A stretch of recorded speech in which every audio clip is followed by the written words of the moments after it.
সারা দেশে তীব্র হচ্ছে লোডশেডিং। গ্রাম পর্যায়ে প্রতিদিন ৮ থেকে ৯ ঘন্টা বিদ্যুৎ না থাকায় বাড়ছে দুর্ভোগ। এনে সবশেষ পরিস্থিতি জানাতে ফেনী পল্লী বিদ্যুৎ এলাকা থেকে যুক্ত হয়েছেন সোলাইমান ডালিম এবং চুয়াডাঙ্গা থেকে আছেন অনিক চক্রবর্তী এবং দিনাজপুর থেকে যুক্ত হয়েছেন কঙ্কন কর্মকার। শুরুতেই ফেনীর অবস্থা একটু জানতে চাই। ডালিম, লোডশেডিং এর কারণে জনজীবনে কি ধরনের প্রভাব পড়েছে, বিস্তারিত জানাবেন।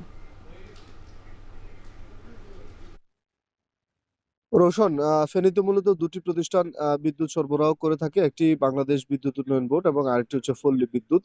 এই শহর পর্যায়ে ফেনী পৌর যে এলাকা রয়েছে, ফেনী পৌর এলাকায় পল্লী বিদ্যুৎ সরবরাহ করে থাকে বাংলাদেশ বিদ্যুৎ উন্নয়ন বোর্ড এবং যে গ্রাম পর্যায়ে রয়েছে, উপজেলাগুলো রয়েছে ফুলগাজী, পরশুরাম, ছাগলনাইয়া, যে গ্রাম অঞ্চল রয়েছে সেখানে কিন্তু বিদ্যুৎ সরবরাহ করে পল্লী বিদ্যুৎ। আমরা যেটি দেখেছি যে প্রকট যে আঘাত ধারণ করেছে সেটি মূলত পল্লী বিদ্যুতের যে গ্রাহক তাদের মধ্যেই। আমরা কথা বলেছি ছাগলনাইয়া, ফুলগাজী, পরশুরাম সহ বিভিন্ন অঞ্চলের প্রান্তিকের একদম মানুষের সাথে। তারা যেমনটি আমাদেরকে বলেছেন যে সোনাগাজীর এই কিছু এলাকায় একদম রাত ১২ টায় যদি বিদ্যুৎ যায় সেটি একদম সকাল ৭ টায় আসে বলে তারা আমাদেরকে জানিয়েছে। অপরদিকে ছাগলনাইয়ার কিছু গ্রাহক তারা আমাদেরকে যেটি জানিয়েছেন যে প্রতি ১ ঘন্টা বিদ্যুৎ থাকলে আর ১.৫ ঘন্টা কিন্তু বিদ্যুৎ থাকে না। এই যে পরিস্থিতি, এই পরিস্থিতির কারণে কিন্তু সীমাহীন দুর্ভোগে পড়তে হচ্ছে সাধারণ মানুষদেরকে। আ এই গরমের কারণে বিদ্যুৎ না থাকায় আ এ এ জ্বর, সর্দি, কাশি সহ নানা ধরনের রোগে তারা আক্রান্ত হচ্ছেন বলেও আমাদেরকে তারা জানিয়েছেন। এছাড়াও আ এই ফুলগাজী এবং পরশুরামের অঞ্চলের কিছু কৃষক আমাদেরকে যেমনটি জানিয়েছেন যে বিদ্যুতের যে বিভ্রাটের কারণে কিন্তু সেচের যে কার্যক্রম সেটি থেকেও তারা কিন্তু ভোগান্তিতে পড়েছেন। অপরদিকে শহরাঞ্চল ফেনী পৌর এলাকা যেখানে কলকারখানা, বিভিন্ন শিল্প প্রতিষ্ঠান রয়েছে সেখানেও কিন্তু দৈনিক ২ থেকে ৩ ঘন্টা যে লোডশেডিং হচ্ছে, যার ফলশ্রুতিতে এই কলকারখানা এবং শিল্প প্রতিষ্ঠানগুলো যে উৎপাদন, সেই উৎপাদন থেকেও কিন্তু উৎপাদন ব্যাহত হচ্ছে বলে আমাদেরকে জানিয়েছেন গ্রাহকরা। তবে সাধারণ যে গ্রাহক তারা একটি অভিযোগ করেছেন সেটি হচ্ছে যে ব্যাটারি চালিত যে টমটমগুলো রয়েছে এবং সরকার নির্ধারিত যে আ বিপণী বিতানগুলোতে সন্ধ্যা ৭ টায় আ বন্ধ করে দেওয়ার যে সরকারি বিধি সেটি কিন্তু অনেকে মানছেন না। যার ফলশ্রুতিতে বিদ্যুতের যে অপচয় সেটি আগের মতোই আছে। যার কারণে এই সমস্যা আ নিরসন করা সম্ভব হচ্ছে না বলে আমাদেরকে বিদ্যুৎ বিভাগ জানিয়েছে। সব মিলিয়ে এই ছিল ফেনীর বিদ্যুৎ বিভ্রাট এবং লোডশেডিং পরিস্থিতির সর্বশেষ। অনেক চুয়াডাঙ্গায় লোডশেডিং এর কারণে সেচ কার্যক্রম কতটা ব্যাহত হচ্ছে, বিস্তারিত জানাবেন।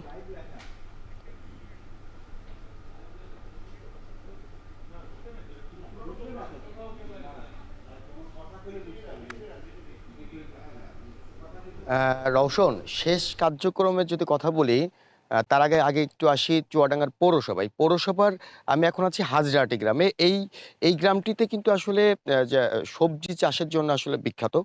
এই গ্রামে যে অবস্থা, যে গতকাল রাত্রেবেলা আসলে বিদ্যুৎ ছিল, তারপরে ভোরে বিদ্যুৎ চলে যায়।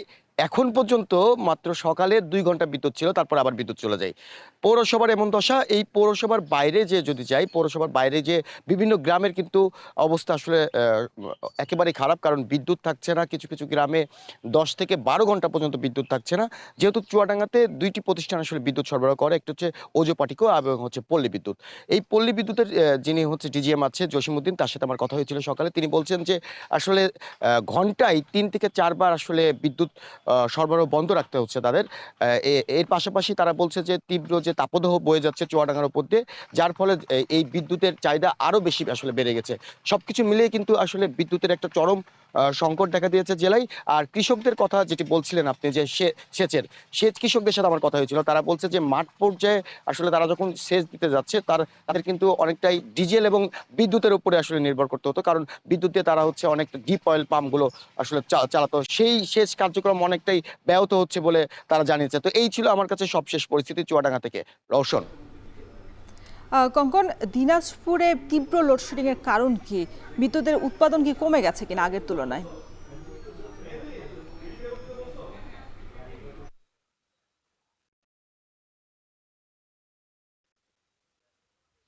রওশন, শুরুতেই আপনাকে জানিয়ে রাখি দিনাজপুরের যে পার্বতীপুরে বড়পুকুরিয়া পাওয়ার প্লান্ট তাপবিদ্যুৎ কেন্দ্র, এখান থেকে আপনি জানেন যে এটি ২০০৬ সালে কিন্তু বিদ্যুৎ উৎপাদন যায়। দেশের প্রথম কয়লা ভিত্তিক একটি তাপবিদ্যুৎ কেন্দ্র। এখানে মোট 3টি ইউনিট আছে, দুটি হলো 125 মেগাওয়াট করে এবং আরেকটি হলো 275 মেগাওয়াট। এই তিনটির ভিতরে কিন্তু একটি মাত্র পাওয়ার প্ল্যান্ট চালু আছে এবং বাকি দুটি কিন্তু বন্ধ। এই একটি পাওয়ার প্ল্যান্ট থেকে ন্যাশনাল গ্রিডে, জাতীয় গ্রিডে কিন্তু পাওয়ার যাচ্ছে 70 মেগাওয়াট। গতকালকে পর্যন্ত কিন্তু 70 মেগাওয়াট, অর্থাৎ উৎপাদন তা থেকেও কিন্তু 55 মেগাওয়াট কম। আর বাকি যে দুটি পাওয়ার প্ল্যান্ট, একটি 2020 সাল থেকে বন্ধ এবং আরেকটি যেটি 17 সালে এখানে নির্মাণ করা হয়, এটি ক্যাপাসিটি কিন্তু 275 মেগাওয়াট, এটিও কিন্তু বন্ধ আছে। গতকালকে আমি পাওয়ার প্ল্যান্টের যারা কর্মকর্তা আছেন তাদের সাথে কথা বলছিলাম। তারা যেটি বলছেন যে এই পাওয়ার প্ল্যান্টের যে 275 মেগাওয়াটের যে পাওয়ার প্ল্যান্টটি, সেটি তারা পুনরায় চালু করার জন্য এটি কিন্তু ওভারহাউলিং এ আছে, অর্থাৎ সার্ভিসিং এ আছে।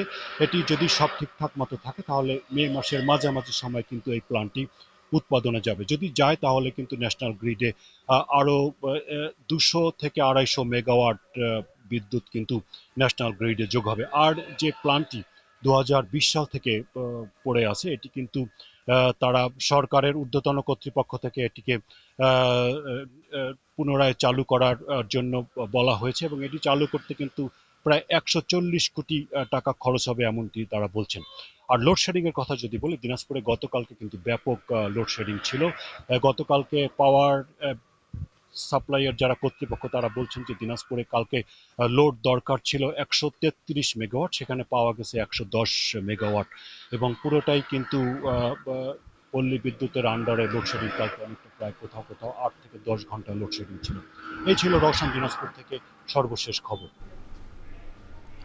ঢাকার বাইরে তীব্র লোডশেডিংয়ে বিপর্যস্ত জনজীবন, সে বিষয়ে বিস্তারিত জানাচ্ছিলেন সহকর্মীরা।